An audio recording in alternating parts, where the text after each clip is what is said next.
You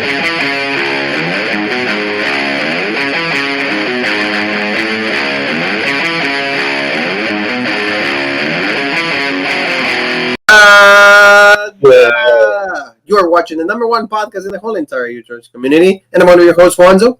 And I'm your other host, Jean-Paul Leek.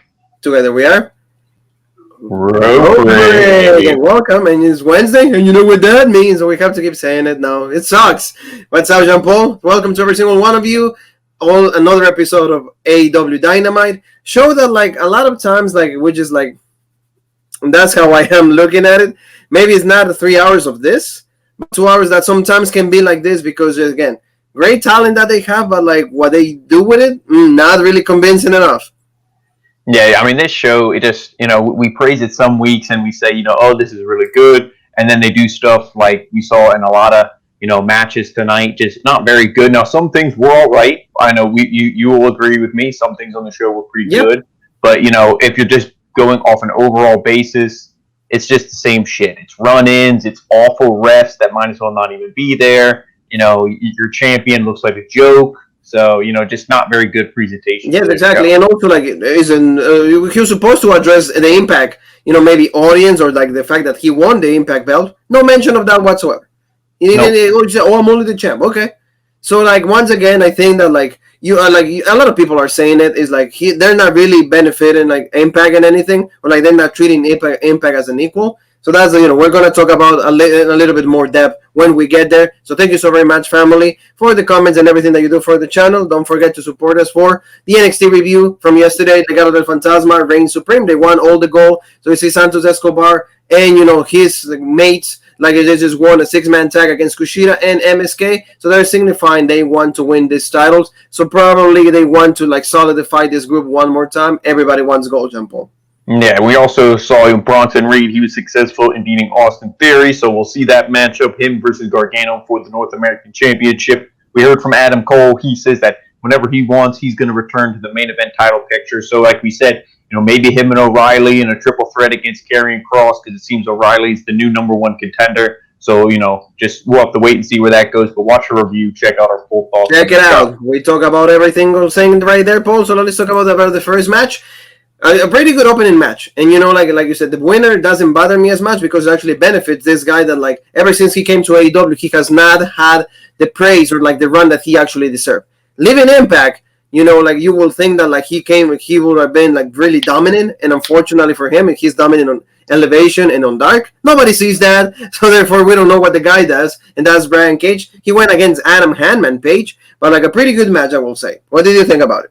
Yeah, I really liked this, and Hangman, of course, he was attacked before the match started. Like pretty much 90% of the matches going on this show. Yeah, so he was attacked, and then of course, commentary was saying, oh, it wasn't fair. He was beat up. So that was kind of the story in this match. Hangman really never had like full control of this, but this was really good. Brian Cage, looked dominant. These guys, I would say, were pretty equal though, even though, like I said, commentary was trying to spin the narrative. Hangman was at a disadvantage. We had Taz on commentary as well. And this was good. Hangman goes for the buckshot, but he scouts it.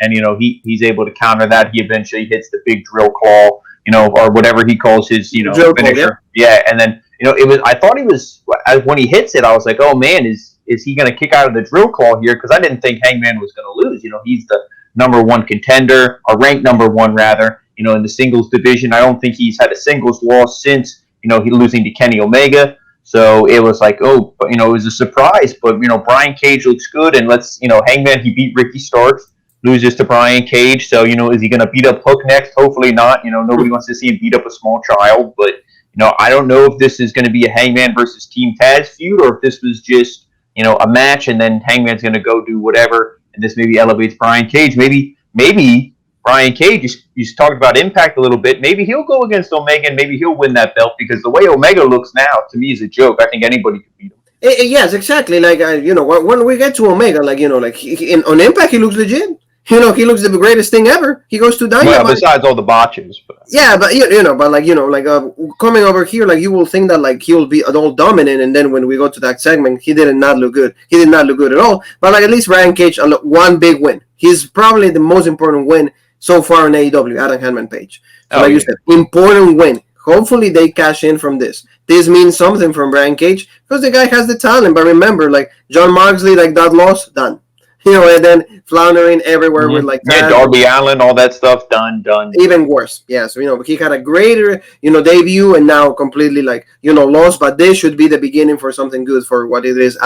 Brian Cage. Hopefully he the FT Championship. They fuck the world. Hopefully like they do something with it. We'll see what happens. Now tell me a little about the second match that we saw, and that's the Young Bucks against Matt and Mike Sydal. Like a few weeks ago, they pinned the Young Bucks and Kenny Omega with the help of like the Death Triangle. Like these guys, like you said, had a legit entrance. Mike Sydal and Mike.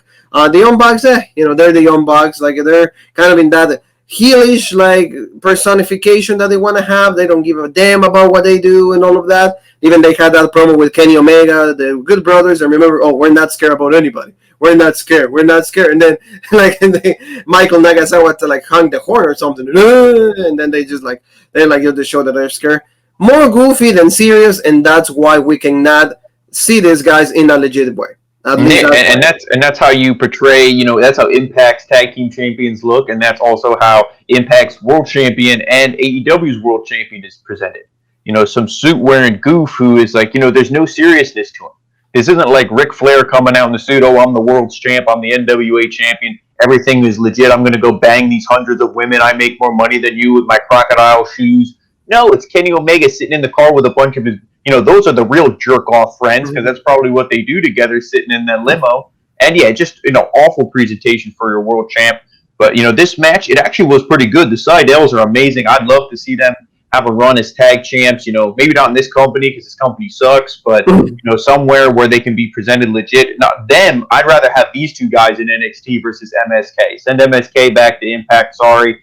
I feel like that was a flop for a debut for them, how they're going right now. But, the Sydals look good. And, they had a pretty good match here with the Young Bucks, until it got to the point where Nick Jackson was laid out. And then, the referee, Rick Knox, who, is blind in one eye and he can't see out of the other, Nick Jackson got thrown out. Matt Jackson lays there. Commentary saying, there's no way that he can tell. One of them wears a headband. The other one doesn't. Yeah, they both have long hair. The one has facial hair. The other one doesn't. Like, okay, you clearly should be able to see. You can clearly see which one is which. Yes. Yeah. No. He doesn't see it, and he's like, I don't know. Well, he's probably gonna. If I was the boss, he'd be saying that to me when I said you're fired. Why? I don't know. That's so he's awful. And eventually, the Bucks they take control and they win this thing. And they did the big knee strike, the double knee strike. Yeah. Like the other one. Yeah, the BTE trigger. And see, this would have been set up perfect. Is because the illegal Buck was in there, Matt Jackson. If the Sydals would have pinned him, because then they could have said after the match or whatever, no, we didn't make the tag. It was not the bullshit, blah blah blah. And you have a match next week, and they say, what, how about you put the titles on the line, and then you do a title match, and the Bucks can win because you're not going to cut their reign short, but at least make it interesting, make it good, not just they win after cheating, because that doesn't get heel heat for them. To me, it's just stupid. If anything, I have heat on the ref, not them. Because this match should have ended in a DQ. Yes. Now, unless we see, and sorry to cut you off, as you say, unless we see Rick Knox wearing a Be the Elite shirt next week, this guy's just an idiot. Right? Yeah, it's true. It's true. Like I said, really good match, but in the end, not like with the one thing, they don't follow the rules. Like I said, if you're at least portraying yourself in this kind of matches and all that, can you at least try to follow up a little bit on the ref? That way, everybody believes that the sport is presented correctly. Because again, like you said, they do whatever they want. The ref doesn't even know what's going on. So how am I supposed to believe that I'm watching a real sport? If they don't act accordingly to that. They don't even follow on that. That's the one thing. Yeah, and back in the day when wrestling was legit, the heels would cheat, but they would be sneaky about it. So only the fans would see. This ref is looking right at him, and he's like, I don't know. If there was legit fans, they'd be throwing their fucking soda and their chairs, and they'd be beating up the ref more than anybody. Yes, so we got to see, after that, we got to see SCU coming out, and, Kasaria and Christopher Daniels, they cut a legit promo, especially, I will say, Christopher Daniels is like, hey, you assholes, we used to be friends, but I don't know you guys anymore, and then next week, we're gonna go for, and then in this match, we're gonna try to become number one contenders, then we're going after you, we're going to those titles, and we're not able to do that, we're gonna just quit and all of that. I mean, good promo by them. And, Kazarian is still really, really good. Daniels, like maybe Father Time has gotten a little bit into him, but you see that this rivalry is going to take place. And I'm not against it. I'm not against it. Like, these two guys bring legitimacy to this tag team belts. They were the inaugural, tag team champions, so that's fine. Hopefully they can dethrone the Bucks. I don't think they will do it, but it will be a nice swerve, Scott, if they do. Oh, yeah, I would love to see it, but, I mean, it'll be bullshit because they're probably not going to, and then you already have Scorpio Sky turned heel and joined up with Ethan Page, which was a bad move, booking-wise, and then now you're going to break up the last two members of SCU. I don't see them doing anything with Daniels in a singles run. Maybe Kazarian, but again, not really, so this, to me, is just bad booking. Why destroy teams? SCU was, like you said, one of the teams that brought actual legitimacy to this division because they're an actual legitimate team. Didn't we learn from her business about not breaking a team? Yeah. Like what happened with Cedric Alexander and Shelton Benjamin? Done. Like one day on Monday night before the split, you were actually a legit wrestler. After that, on Tuesday morning, you became a jobber. Now you're main evented against Mustafa Ali and Ricochet. That's how bad it is when you split a team that is actually needs to be together to be legit. So there you go. Let's talk about a match that actually, on paper, it would have had the potential to be a great match. In the execution, absolutely bad. Because like you said, they tried to go more to the goofy side. They tried to just, go on like the taunting and all of that. And instead of rather focusing on the ability of both guys. Penta and Cero Miedo, with Alex and Orange Cassidy with Trent. What did you think about this? When they started taunting themselves for like more than 5 minutes, I'm like, okay, I'm done. No, thank you. I don't care. Penta, unfortunately, he's going into like the Andrade Cien Almas way, not being portrayed legit. Go call Santos Escobar. Ask him what are they doing with him. That way, maybe they can do the same on AEW because Penta deserves a lot better.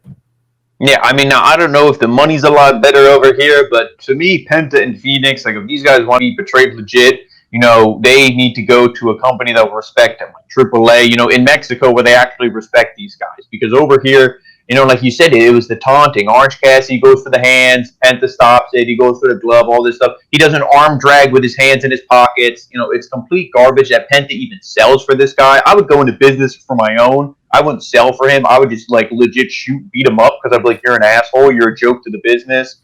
But, they keep going. He, later on in the match, he hits a Canadian Destroyer. Okay, legit. No, he pops up and hits the beach break right away. So he just sells a Canadian. And that's our reaction when he did do that, Yeah. And then, eventually, the orange punch, all this stuff. And, he pins Penta. And it was bullshit because you saw Alex get involved. He handed the microphone. He's like, oh, Orange Cassidy, if you think what Penta said about Trent and his mom were bad, you should hear what he says about you. And you think, okay, they're going to cheat to win again. So it's like Penta keeps cheating to win, and he keeps rising up the ranks. That's fine. That's what the heels do. You shouldn't have to do it every week, but it's whatever. But no, the heel doesn't even win here. Yeah. So, what happens when the heel loses, Dimple? What happens when the heel loses? Done.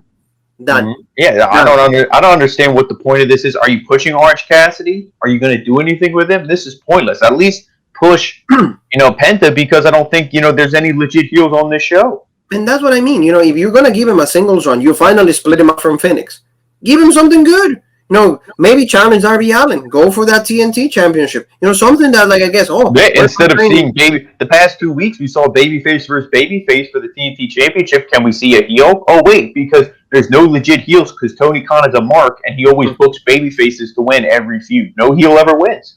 And that's what I mean. They don't know what they're doing on that. Please do something better with Penta, Cero Miedo, Rey Fenix. These guys kill themselves in the ring. They shorten their careers every single match on free TV. And yet, they don't get the... Well, that I would say is their own fault. They don't need to be doing that if, but hey. That's what I mean, but if they go to that extent, at least repay them with hey, maybe we're going to give you a legit run. We want to portray you like a good wrestler that you are. We're going to make you look like you would look an Impact. Hey, you were the world champion at some point. No, here, he has a translator. Does he help him out to win? No. Still, doesn't do anything. So really bad. I really didn't like that. At least the one girl that is the leader of this division, she was right there in Dr. Britt Baker, DMD.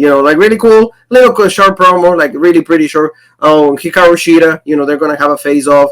Also, I think that, you said, maybe in the next pay-per-view, Double or Nothing, they're going to have the match for the championship, and hopefully Britt Baker wins because, like we mentioned, at least she stays in character. She portrays himself legit, serious, and I like that, Yeah, Britt Baker needs to win because, just like you said, she adds so much legitimacy to the division. And Hikaru Shida is not bad, but she's just kind of like, oh, I'm the baby face. This is my dream. I'm so happy to be champ. And it's like, that's cool for a while, but eventually we need someone with a legit character like this, a heel. And the story's there. You have Baker have a long, legit run. Again, long, legit run. Not 2 months, and then you give it to Thunder Rosa. But I think eventually the end goal would be Thunder Rosa take it from Britt Baker. But not after a month. Not after 2 weeks, because Tony Khan's such a mark. He can't wait. Oh, I got to put a babyface has to go over. Yeah, but, wait a little bit. Like, for example, the run that Hikaru has had, really good. Long. Yeah. He has a lot of good matches. Like you said, even Thunder Rosa. She had the match with Baker at the beginning. Not even when they were champion. Nyla Rose, all of them. So I would like that. At least the one thing that AEW does sometimes is the good long reign. So it's not just hot potato. So we want to see Britt Baker having a long run, and like you said, Hikaru then bring more baby faces. Grace Statlander could be one of them. So let's it will be fine if they do that. So Paul, now tell me about this parlay with the Inner Circle and the Pinnacle. Finally, these guys get together. The one thing I did appreciate from this, and you probably agree with me, they did not touch each other. They didn't fight towards the end of this. That was okay because, again, at least, there was no interactions between them because that's what WWE or other companies will do. At the end, big brawl, like we always mention. That's the bad booking, but at least in here, it was more like taking shots at each other. And who's going to get the advantage? This is pretty much their version of Paul, the War Games. Pretty simple concept, different name, same thing. But at least, we got to see both teams in the ring. It was really cool that they took shots at each other. Pretty cool. Sammy Guevara, he's looks like you said, as a babyface, as a singles guy, he's ready to break off from the Inner Circle. So I like that. Yeah, this to me was probably the best segment of the entire night. They start off, Schiavone's like, oh, the parlay, blah, blah, blah. We're going to decide who gets the man advantage. And Sean Spears starts, he's like, we're going to get the advantage because, you guys are bullshit, blah, blah, blah. And then, Sammy Guevara starts talking, and he's like, hey, when's the last time you even wrestled or won a match and any of this? And then they poke fun at Sean Spears. It's like, me, you're a loser in this company. You're a loser in the company you were at before. And, they keep going at each other. And Sammy Guevara, he's like, you know what? Take the advantage. That's fine. I'll start this match, at the disadvantage. I'll fight all of you against, 1 against 5 or 6, whatever it is. He's like, I don't care because, I'm going to beat you guys and we're going to win. So great, like you said, fire from Sammy. And, when he goes on the singles run as a babyface, the sky's the limit for this guy because he's so talented, so good. And then you have Dax. He goes at the Santana and Ortiz talking about the families, their kids and all of that. Uncle Dax, I like that. Yeah, he's like, you know what? He's like, I don't want to see these guys who have been whipped by Jericho, his little lapdogs. He's like, I want to see the legit Santana and Ortiz. And like he said, that line, he's like, tell them, tell your kids that you're not coming home because Uncle Dax is going to kick your ass and all this stuff. And they keep going at each other. And then Jericho, he cut a legit promo on MJF.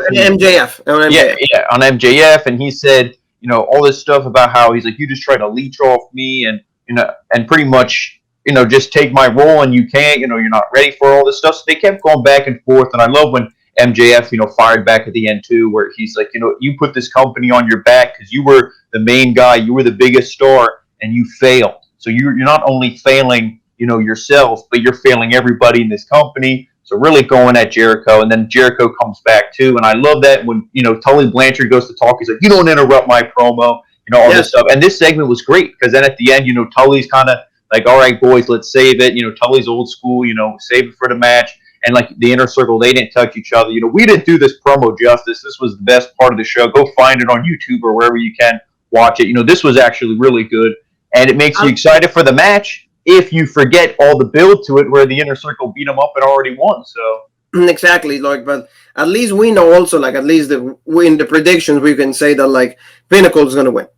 Why? Because they need to win. Because, like you said, if the Inner Circle wins, then why you even have this? If you build stable just for one pay-per-view, why are you wasting your time? So I'm thinking the Pinnacle is supposed to and that's even something Jericho said. He's like, we've been a family, we've been a group since day one. He's like, what have you guys been together? A couple weeks? 2 months. Couple of weeks. That's what I mean. So good stuff on that. I really like that, and that's how, like you said, it really good shots at everybody. Really good verbatim in between. Would you say too? Probably the best segment of the night.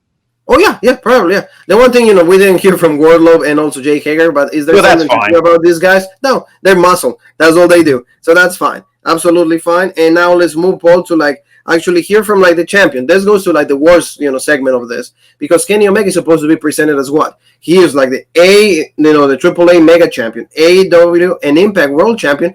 Wouldn't you think that like he's gonna show up and just be presented cool? I mean, yes, he has the suit, but yet every single thing that he says is not good. Remember, he booked the match because they're still upset with Jon Moxley and Eddie Kingston because they broke or like they destroyed like the trailer that they had. So they said, hey, you know what? You want the champ? No, you're not getting me. You're gonna get Michael Nakazawa. So once you hear Michael Nakazawa, so this is crap. Michael Nakazawa is Kenny Omega's best friend, but like at the same time, he gets the lowest end of the stick in AEW. He's just there because of Kenny Omega. So they were gonna have the match, but then Eddie Kingston comes out. It's like, no. I'm not doing this. This is not sports entertainment, which I like that line. That was good. And then he's like, hey, I won the champ, Kenny Omega and all of that, and he was gonna break the Man Nakazawa's ankle and all, and because Kenny Omega goes like, no, and he's like, don't do it, and then he's like, well, you know what? He signed up for this. You can go ahead and do it. So he was about to do that. They got Brandon Cutler coming out. Then Jon Moxley showed up. So like I didn't like this, especially how Kenny Omega looks, like you said. Absolutely bad representation of your champion. That's not how you treat your champion, at least in my eyes. Yeah, and you had these two guys, who just appear like hoodlums, just like random street thugs, which, they'd probably take that as a compliment. They beat up the champion, and we're seeing a tag match next week of Blood and Guts, Michael Nakazawa and Omega versus these two. And, nobody cares because it's probably going to be Omega's going to look like a goof 90% of the match. Something's going to happen. Callis is going to get involved, or, some members of the Elite or Rick Knox will be the ref, so he won't see anything going on. And, Kenny Omega will hit the one-winged angel and win. And, after a garbage match, and this feud will continue, which nobody cares about. If you wanted to do this legit and do it badass, you would have had these guys maybe come out. And then you would have had the Good Brothers and but maybe you could have Nakazawa there too, but have the Good Brothers come out because they're Impact guys. They can be with Omega, and it's like, hey, we outnumber you guys. What are you doing? You guys can't beat us. The numbers game. Then Rich Swann comes out. Oh, here's the Impact. Okay. Oh, now it's legit. Now it makes sense. Now it's 3 versus 3 because Nakazawa is, he might as well be, the guy scrubbing the floors when the show's over. He's a loser. So you could have the Good Brothers and Omega 3 versus Kingston, Moxley, and Rich Swann. 6-man tag. That would have been legit, but instead we get this garbage. And exactly, like we've been hearing about this cooperation, this alliance, right? Shouldn't you bring your guys from Impact? Shouldn't be showing up on Dynamite? Or legit, if you want to do 4. If you want to do, okay, maybe we want, Nakazawa in there, the Good Brothers, Omega 4. Give me Rich Swann and give me Moose. Because Moose said to Rich Swann, you better not lose these belts, or you're going to pay for it. Maybe he's like, hey, you couldn't get the job done. I'm getting our belts back. And he's going to come too. And that also will bring excitement. You're going to bring like a semi, not cold pay-per-view, correct? Because Blood and Gods, you have like you're going to have special matches. You're going to have everything different. Why don't you just bring a guy from Impact? It makes sense. The story calls for it. He just beat you. I mean, you beat him on Sunday. The guy can have like the right to like say something or say, I want my rematch. Something. Yeah, and the way Impact works, they have rematch clauses. I'm pretty sure, correct? Yes. Yeah, they still do that where they get a rematch. So hey, it's Impact's belt, it's Impact's rules. Rich Swann is owed a rematch, but this isn't good. Omega looks like a loser in the first, or he looks like an idiot in the first segment he's in. He looks like a loser in this segment, and this is your world champ. And that's what I mean. No, it doesn't look good, especially against the world champ, the best in the world, the collector, because he has all these belts, because he wins everywhere he goes, and he looks like an absolute idiot here. And my biggest issue on that is just like they're doing the same problem that they're doing with Walter. You have a feud on Impact, you have a feud on AEW. But if you have the alliance, why can't you combine? It should be a lot easier if you just do that. Unfortunately, you don't do that, so that's why, is like... At least Walter doesn't look like an idiot like this guy. At least they don't job him out, but like, if they will do that, it could easily go in that route also. So, that's what happens. So let's move now to the girls. Chris Statlander against Penelope Ford. This was a pretty, good match for Statlander. I still don't understand why she's with Orange Cassidy. Maybe they're dating in real life. I don't care. They come out to the same music. That's fine. Where's my mind? Still, I don't see the correlation right there, but it's okay. Penelope Ford, she's a decent wrestler. They just needed to have a women's match. Every single show now in pro wrestling needs it. That's fine. Statlander is looking good. So I'm saying maybe in a few months, maybe a number 1 contender she will be, or like maybe she could win the championship. Oh, I think at some point she'll be women's champ, but not anytime soon. That title has to go to Britt Baker, like we said. And, this was good. Statlander, you knew she was going to win. This is her, isn't this her first match, really? Second match. Second match back, so she's still relatively, back, okay, new. Let's, keep getting her over again. And like you said, Orange Cassidy, she comes out with him. He just won.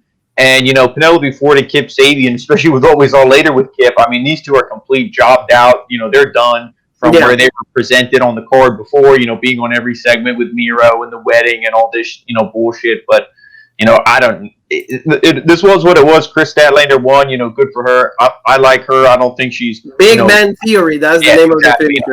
I don't think she's there yet, as in like skill and talent wise, but give her a few months or a year or so, and I think she'll get better. But yes, exactly. It was what it was. I didn't hate it, but I didn't love it. Since we are in the Miro and Kip Sabian subject, at least Miro finally, after 3-4 months, I guess it's like you go again, like if you have a real job, that's how it is. It takes you 3-4 months to be presented good or like to feel good in your job. Maybe that's what they're doing with Miro, because now finally he got revenge on Kip Sabian. He's absolutely going heel against him. He really beat him up. So you see Miro finally in the light that they should have been presented when he first debuted on AEW. So that's the Miro we want to see. That's the Rusev, the Bulgarian Brute. So that's fine. They don't need this guy to go against after a title. Exactly, and like we said, about Darby Allin earlier in the show, if it's not Penta, because he's jobbed out, whatever, it's got to be Miro. Yes. Because he even cut that promo. He said, I don't care which title I win, I'm winning the title. I'm going after everybody. So Darby Allin would be the perfect guy, and we saw the ties are officially broken here. Thank God. And you said he went heel on Kip. To me, he went babyface. Oh, well, Kip is a babyface move in my eyes. But at least a redeeming move. Yeah, there you go. Exactly. You're right. So, like, we got to see that. Also, like, let's go on to, like, unfortunately, this guy, is legit. Still very, I don't know what to say about Christian. Christian Cage on AEW. Because, like, it seems to me like the case that you mentioned before in all the reviews that you've done. They bring so much people in, but they don't really have a plan for them. A long plan, a long-term plan for every single one of them. And now he's involved still in this feud with like Taz. Taz was cutting a promo. Christian just said, "Hey, I don't just like see wins, and when I lose, it's more like a learning opportunity." He goes and like I beat like old Hobbs, and the next time it can be Ricky Starks, and now you can just say that like if I lose, it will be just a learning thing. But also, it's like I just see that you might be the problem, Taz, in the group. You're the one that is holding everybody else down. So you see Christian involved in this feud with Taz. Do I really think that is the right thing for him? I don't know. Because, like, Christian Cage, like you said, he has to stare down with Omega. Why go backwards? Why go down? Because he's an absolute... Tony Khan is an absolute mark for Jon Moxley. That's why. The Moxley feud should have been over. And the blow-off was... I mean, I know they completely flopped in the barbed wire death match, but that was the blow-off. I don't care if it was a flop or not. That was the blow-off. Moxley lost. It's done. So, this should have been the next feud, because then you also could have had Rich Swann and Christian teaming up, to go against Omega and who else. That is what it all should be. But I did like the line here from Christian when he said to Taz, he's like, you're just mad at me because I was able to come back. He's like, you used to be one of the most badass guys in the business. I don't know what happened to you. Are you just jealous of me and all these other guys? That's why you're holding them down. So he kind of hit Taz where it hurt. Because Taz, if you think about it, came to WWF. Okay, is he going to be legit? Oh, neck, done. Or whatever it was. So his career was, a lot shorter than it should have been, no pun intended, since he's only like 4 foot nothing. But, this was a good promo by Christian. It's just a shame that he's in a feud where, are they feuding with Hangman Adam Page? Are they feuding with Christian? Does anybody know? And like you just said something. They might be a tag. Christian and Adam Hangman Page against, Cage and Ricky Starks, all of that. It could be an idea. So again, like we said, if Christian should go to the title picture, or maybe like against a number one contender, so to say, I will be fine with. But not just like Taz and all of that. Sting beat him. 62-year-old Sting beat him.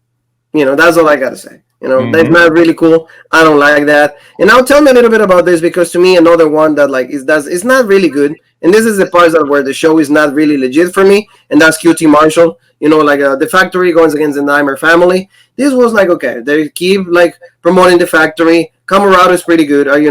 Resembles like Bruce Brody, all of that. Bailey's X-Man, all of that. I don't care for him. I don't really. And Anthony Ogogo, they keep like promoting him because of the shots that he does, the strikes, the punch, all of that. And, Dustin, Billy are doing this job to promote this factory team. What did you think about this match? I mean, the match was really short. Like you said, Anthony OGOGO, he got the punches in, and that really, because I'm not, the match, it was what it was. The factory, they only looked really dominant at the end of the match and during the commercial break. But the Nightmare Family looked pretty good, the first half of the match when it was actually on TV. And, the gut punches kind of set everything up. And eventually, QT Marshall, he went in and got the pin. And, then after the match, big brawl comes down because, why not? Every other match ends in a brawl. Mm-hmm, so, Billy Gunn's, retarded frat boy kids, they come in and they start beating up the factory for no reason. To me, they're losers, they're jobbers. They shouldn't be beating up anybody. And, then eventually they do get beat up. And QT, he just awkwardly walks to the parking lot for whatever reason, not backstage. It's all just, it was stupid, but it was done to set this up. But again, it wouldn't make any sense realistically. He walks there, and of course Shivani's an idiot, and he's like, "Oh, I think what's that? What do we got here?" Like, why would you even say anything? Let Cody throw open the door and let that be the surprise. But he's like, "Oh, what's going on here?" Pretty much saying somebody's right at the door. Cody throws open the door, beats up QT. QT climbs up to the top of the bus. He does a figure 4 on him. And when they climbed up to the top, you see how the camera angle is? I'm like, please have a crash pad on the other side and have QT throw Cody off. Then that gets heat on QT, leading into the eventual singles match. No heat on QT. Cody puts the figure 4 on, does his best triple A. And everybody's just loving it. And then they have a singles match. Why have a singles match when Cody just beat him up? After seconds of the thing went off, they already had the picture and everything. Oh, we got the word that Tony Khan just made a match out of this in seconds. In seconds, you just made that. Can you wait till next segment so I know that you made a match? No, Yeah, or you could have done this earlier in the show. Have QT do what I said, and then maybe have Cody cut a promo he can be all bandaged up or whatever. My neck, I got thrown off a bus. He can be like, next week, I blood and guts. I want QT Marshall. And it's oh my God, will Tony Khan, will he, sanction this match? And then at the end of the show, right before the main event, Tony Khan said that this match will take place. Exactly. Not just seconds, you already have the picture and everything framed and everything done now. Mm-hmm. Like you said, they talk about the matches that we're gonna have on Blood and Guts, like you said, right there. After 2 seconds, like they did it, we do it. Right there. Cody against Marshall. Marshall needs to go over because Cody again. But he won't. He won't. Done. Exactly. That's what I mean. So the factory, bunch of losers done. But see, they don't. When a heel loses on this show, they're like, oh, it's fine. We can still put them on TV and expect people to feel like they're legit. Who cares? Yes. We're gonna see that. We're also gonna see a 4-way tag just to crown the number 1 contenders. We're gonna see the Acclaim. We're gonna see Varsity Blondes. Good thing about Pillman Jr. because we're gonna see the documentary on his father next Thursday. Also debuting on Vice. That's going to be really legit, a 2-episode on the life of Brian Pillman. We're going to see Jurassic Express and SEU. I'm thinking SEU is going to go over just because of the promo that they cut on the inbox. I would say so, yeah. Yes, so we're going to see also number 1 contender for the women's championship, and it's going to be Britt Baker. It's going to be in action next week. We'll see who she faces. Also, this one you probably will say, we mentioned this one, the tag match, Nakazawa and Kenny Omega against John Moxley, Eddie Kingston. Absolutely not needed. Like you said, this feud should have been over. Should have been Rick Swann and Moose. That's what it been, not Muse, Moose. So this one is good though. In 2 weeks, at least something different, and that's the one thing that at least I need from wrestling is different stuff. John Moxley defending the IWGP US Championship against Yuji Nagata. That's what it is, right? So I like this. At least you keep this alliance with New Japan Pro Wrestling. What do you think about this? Oh, yeah, I'm excited for this. I said this was what you should do as soon as Moxley won that belt. I said, well, let's see him defend it. They said they wanted to, change the wrestling world. This is how you do it. And, better late than never, I guess, they're finally doing it. So this is one thing I am actually looking forward to. Exactly. And for example, and see, right here, Paul. But I'm sure Omega will come in and cause Moxley to lose the belt. And then also New Japan will get their belt back because Moxley's never over there. But, it'll just keep adding fire to that feud that nobody. And then to me, this should be the focus. This should be the focal point, not this. This should be done Focus on this. John, exactly. you have a championship, defend that championship. John Moxley will be okay if he's not in the main event. He can still be legit. He doesn't have to be in the main event. It's okay. Was Dean Ambrose all the time in the main event? He actually was never in the main event. Because why? He's not main event. Well, there you go. There you go. So that's why. There you go. So let's go to the main event also and tell everybody why a Darby Allin has been main eventing for 3 consecutive weeks, defending the TNT Championship. Well, that's because TNT said this is our show. It's on our station. That's our belt. We want it in the main event, so that's why maybe Darby Allin's presented legit and Omega's presented like a clown. I don't know, but Darby Allin, he said TNT Championship. They said the greatest TNT champion is Brody Lee. I'm not going to say anything bad about him, but I don't know if he's the greatest champion in this short, championship's existence. But they paid homage to him and everything. This match with 10, and 10 cut a legit promo. Oh, if it wasn't for Brody Lee, I wouldn't be here. Wouldn't have these opportunities and all this stuff. And it's like this would have been a feel-good moment to give him the title. And I almost thought they were going to, because in the match they said, oh, if Darby beats 10, he'll pass Cody's successful title defenses. And I'm like, oh, nobody can beat Cody in anything.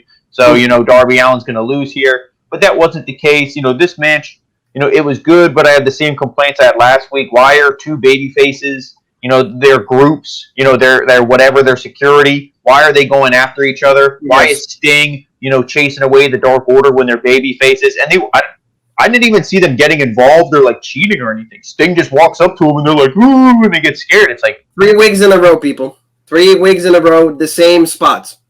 Sting shows up, woo, I'm done. I'm done. No, I don't want to do anything with it. I don't like that. But like you said, the match was really good. They really 10 to me is probably the best guy in the Dark Order besides Stu Grayson. Just work-wise, how good they are. But, this Darby Allin, I thought he was going to win. I thought he was going to lose because, Ethan Page comes out and it was Rick Knox, the blind and deaf and dumb and, the referee who, can't do anything. He didn't see Ethan Page come out. He hits Darby Allin and then, eventually he gets the full Nelson or whatever it is, almost like, the Hurt Lock Bobby Lashley. That's his finisher. And I thought, okay, Allen's going to just pass out. They're going to give the belt to 10. And then maybe we're going to see 10, go against Ethan Page next week, lose it to Ethan Page, and then Darby Allin doesn't have to lose to Ethan Page. Maybe he can chase, to go back to get his belt back or something. You set up some kind of story like that. Well, we didn't see it because when he had him in that full Nelson, he kind of just kicked off the turnbuckle, rolled him up, 1, 2, 3. So Darby Allin retains. And, then they beat him up after the match, I'm pretty sure, right? And Ethan Page, Scorpio Sky were right there, and also Lance Archer came out one more time. So the same exact thing that we saw last week and the week before. Why do I have to say? Repetition, people. Repetition. If you saw it last week, you didn't miss it this week. Because it was the same thing, and then at the end, the Dark Order is celebrating with also Darby Allin. It's cool that he's the champion. He has good defenses, that's fine. But that's everybody else need to be involved. Lance Archer and Sting, they keep teasing that. Can they actually say something on it? And also Ethan Page and Scorpio Sky, at least they're a team.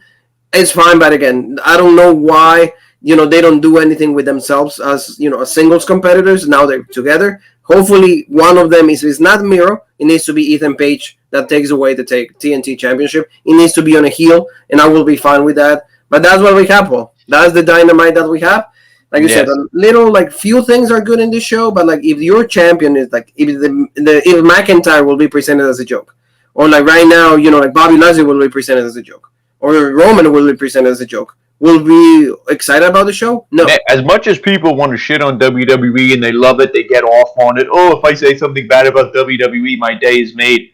Look at how their world heavyweight champions are presented compared to this show. Pairing, all of them, solid, and that's how Omega should be presented. Because Omega, he has all the belts, all of that, so the gimmick. But also, I'm not gonna blame Tony Khan for all that too. I feel like Omega's fine with what he's doing.